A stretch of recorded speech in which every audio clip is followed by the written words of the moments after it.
Hello అండి, నా పేరు doctor Praveen Kumar, MD general medicine, fellow in clinical cardiology, consultant physician in LIMS hospital and diabetologist. నేను మాట్లాడుతున్న topic ఏంటి అంటే ఫీవర్. రొటీన్గా ప్రతి ఒక్కరికి వచ్చే most common symptom fever. Fever అనేది ఒక లక్షణం మాత్రం.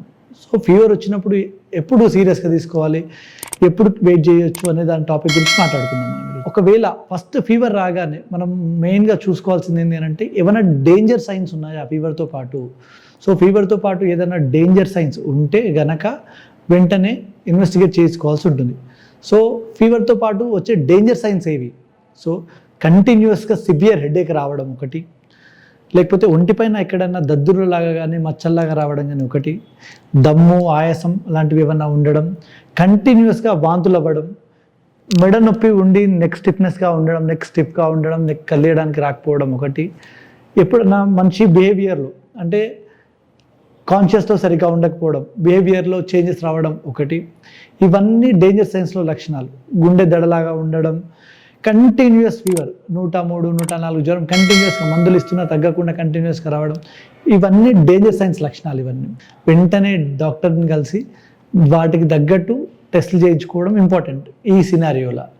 లేదు మామూలుగా జ్వరం మాత్రమే ఉంది, ఒళ్ళు నొప్పులతో ఉంది, లేకపోతే మైల్డ్ గొంతు థ్రోట్ పెయిన్ లాంటిది ఉంది, కోల్డ్ ఉంది, కొద్దిగా దగ్గు ఉంది, ఇలాంటివి ఉన్నప్పుడు ఒక 2-3 డేస్ మెడికేషన్ వాడి ఒక 3 డేస్ తర్వాత కూడా తగ్గట్లేదు, కామన్ మెడిసిన్కి రెస్పాండ్ అవ్వట్లేదు అని అంటే అప్పుడు ఎవాల్యుయేట్ చేసుకోవడం మంచిది. సీజన్ చేంజ్లో మనం చూసేవి మోస్ట్ ట్రోపికల్ డిసీజెస్ చూస్తూ ఉంటాం.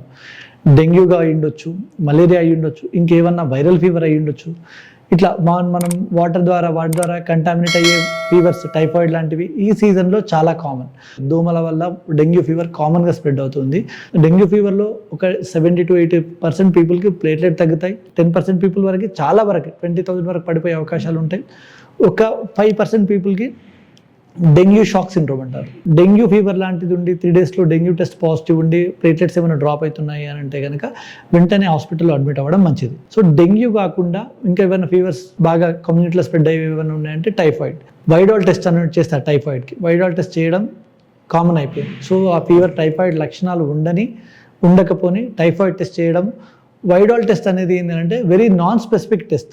వైడాల్ టెస్ట్ చాలా మందికి ఏ సిమ్టమ్స్ లేని వాళ్ళకి, ప్రీవియస్గా ఎప్పుడైనా టైఫాయిడ్ వచ్చిపోయి ఉండే వాళ్ళకి వైడాల్ టెస్ట్ ఎవరికైనా పాజిటివ్ రావచ్చు. వైడాల్ టెస్ట్ పాజిటివ్ వచ్చిందంటే ఖచ్చితంగా మీకు టైఫాయిడ్ జ్వరంతో బాధపడుతున్నారని అర్థం కాదు.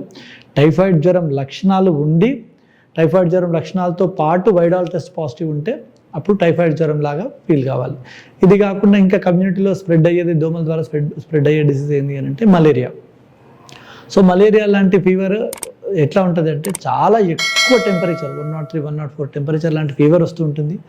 ఆల్టర్నేట్ డే కానీ ఎవ్రీ 3rd డే కానీ అట్లా ఫీవర్ వచ్చే ఛాన్సెస్ ఉంటాయి. చలితో వస్తుంది జ్వరం బాగా ఎక్కువ.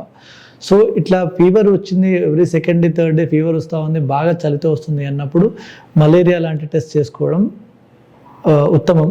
ఒకవేళ మలేరియా టెస్ట్ పాజిటివ్ వస్తే ఖచ్చితంగా మలేరియా అనే దానికి స్పెసిఫిక్ ట్రీట్మెంట్ ఉంది.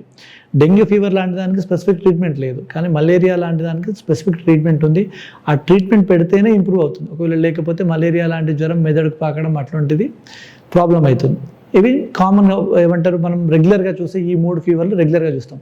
ఇవి కాకుండా లెప్టోస్పైరా, బ్రుసెల్లా, స్క్రబ్ టైఫస్ అనే వేరే ఫీవర్స్ కూడా ఇట్లా కమ్యూనిటీలో స్ప్రెడ్ అయ్యే అవకాశాలు ఉంటాయి. వాటి వల్ల కూడా ఫీవర్తో పాటు జాండీస్ అవి వచ్చే ఛాన్సెస్ ఉంటాయి. సో ఫీవర్ విత్ జాండీస్, ఫీవర్తో పాటు జాండీస్ ఉండడం కూడా అంత మంచి లక్షణం కాదు. ఫీవర్తో పాటు పసరికలు ఉండడం కూడా అంత మంచి లక్షణం కాదు. ఒకవేళ ఫీవర్, జాండీస్ కలిసి ఉన్నా కూడా వెంటనే హాస్పిటల్లో అడ్మిట్ అయ్యి డాక్టర్తో, ఫిజిషియన్తో ట్రీట్మెంట్ తీసుకోవడం చాలా మంచిది.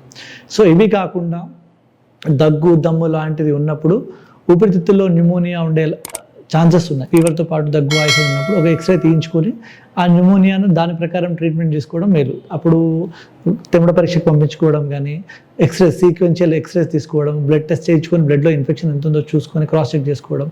సో అప్పుడు ఒకవేళ లంగ్స్లో ఇన్ఫెక్షన్ ఉంది అని అంటే కనుక ఖచ్చితంగా అడ్మిషన్ అయి ట్రీట్మెంట్ తీసుకోవడం చాలా మంచిది.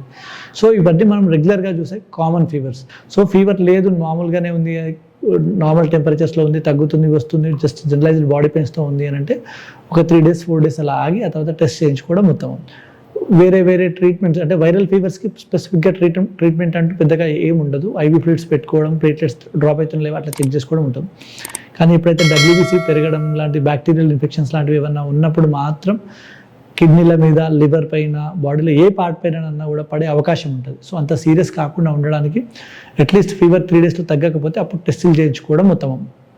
సో ఫీవర్ గురించి ఏదన్నా డౌట్స్ ఉంటే, ఏమన్నా ఉంటే మీరు లిమ్స్ హెల్ప్ లైన్కి కాల్ చేయొచ్చు. లిమ్స్ హాస్పిటల్ 24 hours మీ సేవలో ఉంటుంది. Thank you. ఈ వీడియో కనుక మీకు నచ్చినట్లయితే లైక్ చేసి, షేర్ చేసి, కామెంట్ చేయండి. మా ఛానల్ని సబ్స్క్రైబ్ చేయడం మాత్రం మర్చిపోకండి. Thanks for watching.